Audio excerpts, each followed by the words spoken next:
మీరు నుదుటిన బొట్టు పెట్టుకునేటప్పుడు ఏ వేలు వాడుతున్నారు? మీలో చాలా మంది చేస్తున్న పెద్ద తప్పు. కనీసం ఇప్పుడైనా సరి చేసుకోండి.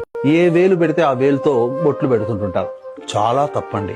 చనిపోయినటువంటి వాళ్ళ చిత్రపటాలకి చూపుడు వేలుతో మనం బొట్టు పెట్టాలి. దేవతా పటాలకి బొట్టు పెట్టేటప్పుడు ఉంగరం వేలుని వాడాలి. ఇది మాత్రమే వాడాలి.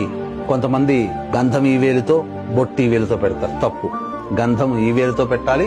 కుంకుమ పెట్టినా మళ్ళీ ఇదే వేలు వాడాలి తప్ప, ఉంగరం వేలే వాడాలి తప్ప మిగతా ఏ వేలు కూడాను వాడకూడదు.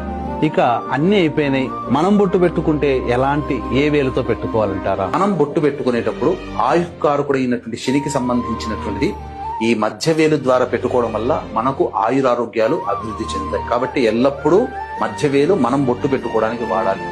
ఎదుటి వారికి పెట్టేటప్పుడు, ముత్తైదులకు కానీ పెద్దవాళ్ళకు కానీ ఎవరికైనా పిల్లలకు కానీ బొట్టు పెట్టేటప్పుడు బొటన వేలుతో బొట్టు పెట్టాలి.